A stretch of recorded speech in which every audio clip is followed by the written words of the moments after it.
പ്രിയപ്പെട്ടവരെ, വളരെ ഭാരം നിറഞ്ഞ ഹൃദയത്തോട്ടാണ് ഞാൻ നിങ്ങളെ അഭിസംബോധന ചെയ്യുന്നത്. കാരണം എന്താ വെച്ചാൽ, എൻ്റെ ജീവിതത്തിൻ്റെ ഒരു അവിഭാജ്യ ഘടകമായിരുന്ന ലേബർ കോടതി ഇന്നലെ മുതൽക്ക് ഇല്ലാതായി. ലേബർ കോടതി ഇല്ലാതായി എന്ന വാർത്ത ഒരു പക്ഷേ നിങ്ങൾ പത്രത്തിൽ വായിച്ചു കാണില്ല. പുതിയ ലേബർ കോഡ് നടപ്പിൽ വന്നു എന്ന വാർത്ത വായിച്ചു കാണും. പുതിയ ലേബർ കോഡ് നടപ്പിൽ വരുമ്പോൾ രാജ്യത്തെ തൊഴിൽ നിയമങ്ങളെ പൂർണ്ണമായിട്ടും പിൻവലിച്ചുകൊണ്ട് അവയുടെ സാരാംശം 4 പ്രത്യേക കോഡുകളായിട്ട് 4 നിയമസംഹിതകളായിട്ട് അവതരിപ്പിച്ച് പാസ്സാക്കിയിട്ട് ഇപ്പോൾ 4 കൊല്ലമായി. പാസ്സാക്കിയിട്ട് 4 കൊല്ലമായി. രാഷ്ട്രപതി അതിന് അനുവാദം കൊടുത്തിട്ട് 4 കൊല്ലമായി. പക്ഷേ ഇപ്പോഴാണ് അത് ഗസറ്റിൽ നോട്ടിഫൈ ചെയ്ത് പ്രാബല്യത്തിൽ കൊണ്ടുവന്നത്. 1988 ഞാൻ LLB പാസ്സായത്. 89 എറണാകുളത്ത് പ്രാക്ടീസ് തുടങ്ങിയത്. ഞാൻ പ്രാക്ടീസ് തുടങ്ങിയ ആദ്യത്തെ ദിവസം പോയത് ലേബർ കോടതിയിലാണ്. അന്ന് മുതൽക്ക് എറണാകുളം ലേബർ കോടതിയുടെ ഒരു അവിഭാജ്യ ഘടകമാണ് ഞാൻ. എൻ്റെ ജീവിതത്തിലെ ഒഴിച്ചുകൂടാൻ പറ്റാത്ത ഒരു ഘടകമാണ് ലേബർ കോടതി. ഞാൻ ജനിച്ചു വളർന്ന, ഞാനിപ്പോഴും താമസിക്കുന്ന വീട് കഴിഞ്ഞാൽ എനിക്ക് ഏറ്റവും പ്രിയപ്പെട്ട സ്ഥലം അന്നും ഇന്നും ലേബർ കോടതിയാണ്.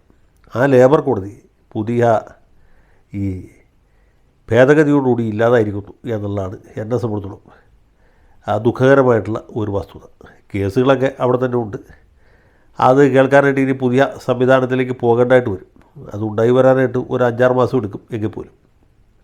ഇപ്പോൾ ഇവിടെ എന്ത് സംഭവിച്ചിട്ടുള്ളതെന്ന് വെച്ചാൽ, ഞാൻ നേരത്തെ സൂചിപ്പിച്ച പോലെ തൊഴിൽ നിയമങ്ങളെല്ലാം ക്രോഡീകരിച്ച് 4 സംഹിതകളാക്കി കൊണ്ടുവന്നിരിക്കുകയാണ്.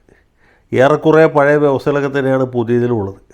അല്പം സ്വല്പം മാറ്റങ്ങളെ വരുത്തിയിട്ടുള്ളൂ. കാതലായ മാറ്റങ്ങൾ വരുത്തിയിട്ടുണ്ട്. ചെറിയ മിനുക്കപടികളും നടത്തിയിട്ടുണ്ട്. അതിൽ പ്രധാനപ്പെട്ട ഒരു മാറ്റം എന്ന് പറയുന്നത്, നമ്മുടെ നാട്ടിലെ ആളുകളെ ജോലിക്ക് വെക്കുന്നത് ഒരാൾ 20 വയസ്സിലും 21 വയസ്സിലും ജോലിക്ക് കയറുകയാണെങ്കിൽ 58 വയസ്സ് വരെ അല്ലെങ്കിൽ 60 വയസ്സ് വരെ ഒരു തൊഴിൽ സ്ഥാപനത്തിൽ ജോലി ചെയ്യാൻ അയാൾക്ക് ഒരു അപ്പോയിൻറ്റ്മെൻറ്റ് ഓർഡർ കൊടുത്തിട്ടാണ് നിയമിക്കുന്നത്. ഇനി മേലിൽ അതിൻ്റെ ആവശ്യമില്ല. ഒരാൾ 1 കൊല്ലത്തേക്കോ 2 കൊല്ലത്തേക്കോ വേണമെങ്കിൽ നിയമിക്കാം. 2 കൊല്ലം കഴിഞ്ഞാൽ അയാളുടെ പ്രവൃത്തി കുഴപ്പമില്ല എന്ന് തോന്നിക്കഴിഞ്ഞാൽ തൊഴിലുടമയ്ക്ക് അത് വേണമെങ്കിൽ 1 കൊല്ലത്തേക്ക് കൂടി നീട്ടാം, അല്ലെങ്കിൽ 2 കൊല്ലത്തേക്ക് നീട്ടാം. ഇങ്ങനെ കോൺട്രാക്ച്വൽ അപ്പോയിൻറ്റ്മെൻറ്റ്, ഇവരുടെ നിയമന കാലാവധി നീട്ടി കൊടുക്കുന്ന ഒരു സംവിധാനമാണ് ഇതിൽ കാതലായ ഒരു മാറ്റം. ഇത്ര നാളതില്ലായിരുന്നു. ഇപ്പോൾ അങ്ങനെ ഒരു പുതിയ വ്യവസ്ഥ അത് നിയമപരമായിട്ട് ഉൾച്ചേർത്തിരിക്കുന്നു. അപ്പോൾ ഇതാണ് ഈ ലേബർ കോഡിലെ ഏറ്റവും പ്രധാനപ്പെട്ട വ്യത്യാസം. ഇനി മേലിൽ ഒരാൾ ജോലിക്ക് കയറി കഴിഞ്ഞാൽ 58 വയസ്സ് വരെ 60 വയസ്സ് വരെ ജോലി ചെയ്ത് ജീവിച്ച് കളയാം എന്നാരും തെറ്റിദ്ധരിക്കേണ്ടതില്ല. അപ്പോൾ ആ രീതിയിലുള്ള മാറ്റം വാർത്തകൾ നിർബന്ധമില്ല എങ്കിൽ പോലും തൊഴിലുടമയ്ക്ക് വേണമെങ്കിൽ നടത്താവുന്നതാണ്.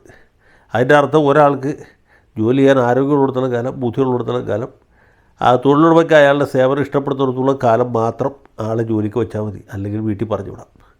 പിന്നെ ഒരു വ്യത്യാസം, അത് ബിസ്മാർക്കിൻ്റെ കാലം മുതൽക്ക് ഉള്ളതാണ്.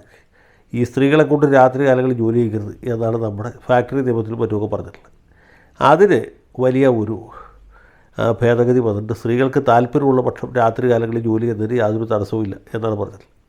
സ്ത്രീകൾക്ക് താല്പര്യമുള്ള പക്ഷം എന്ന് പറഞ്ഞതിൻ്റെ അർത്ഥം അവരെ കൊണ്ട് ജോലി ചെയ്യിക്കുന്ന ആളുകൾക്ക് താല്പര്യമുണ്ടെങ്കിൽ എന്നുള്ളതാണ്. കാരണം ഈ ജോലി ചെയ്യിക്കുന്നവരും തൊഴിലാളികളും തമ്മിൽ ആ രീതിയിൽ സ്വതന്ത്രമായ വിലപേശലിന് സാധ്യതയില്ലാത്തതുകൊണ്ട് ഇതുപോലെയൊക്കെയുള്ള കാതലായ മാറ്റങ്ങൾ വരുത്തിയിട്ടുണ്ട്.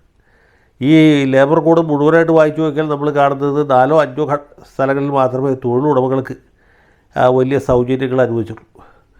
അല്ലെങ്കിൽ 4-5 സ്ഥലങ്ങളിൽ മാത്രമേ അവർക്ക് ആനുകൂല്യങ്ങൾ മുമ്പുണ്ടായിരുന്നേക്കാൾ കൂടുതലായിട്ട് ഇപ്പോൾ പ്രഖ്യാപിച്ചിട്ടുള്ളൂ.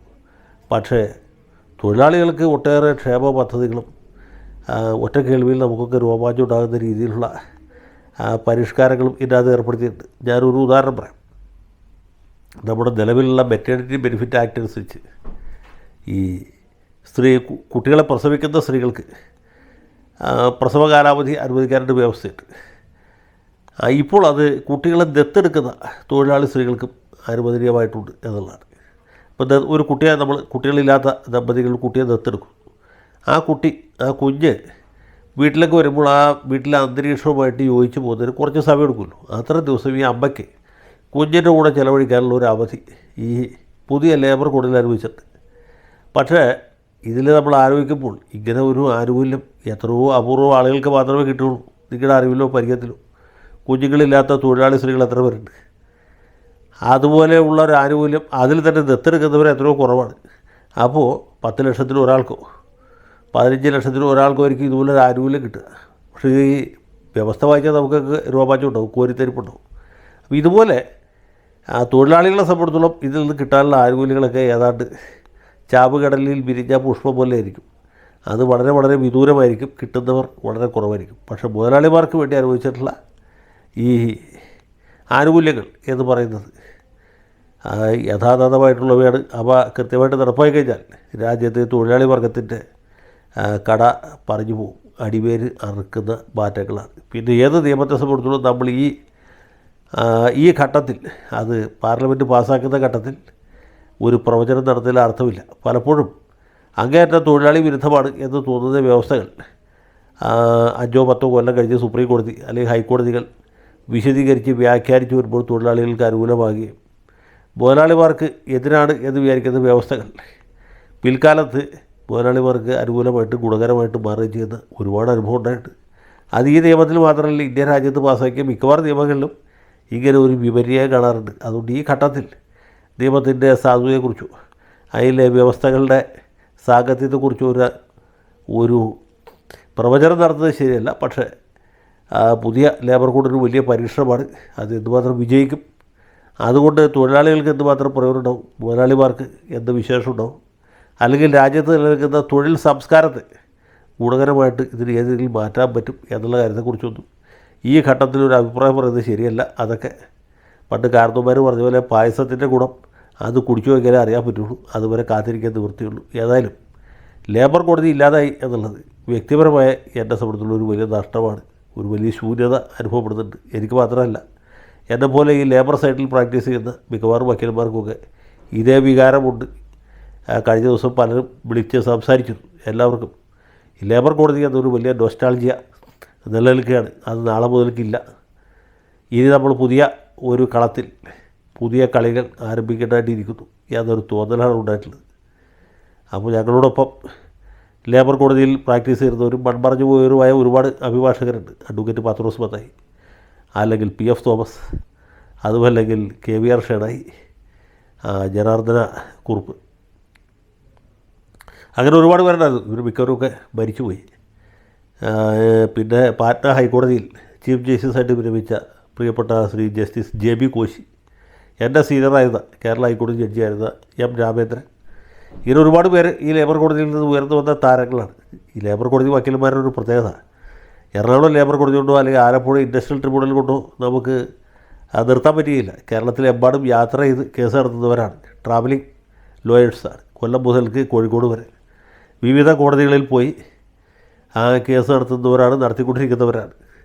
അപ്പോൾ ഇവരുടെ ഒരു കൂട്ടായ്മ എന്ന് പറഞ്ഞാൽ ബന്ധം എന്ന് പറഞ്ഞാൽ വളരെ ദൃഢമാണ്. കേരളത്തിൽ തന്നെ ഈ ലേബർ സൈഡ് സ്പെഷ്യലൈസ് ചെയ്തിട്ടുള്ള വക്കീലന്മാർ 10-12 പേരുണ്ടായിരുന്നുള്ളൂ. ഇപ്പോൾ അതിലും കുറവാണ്. അപ്പോൾ അങ്ങനെ ഒരു കൂട്ടായ്മയ്ക്ക് എല്ലാവർക്കും വലിയ ഒരു ശൂന്യത അനുഭവപ്പെടുന്നുണ്ട്.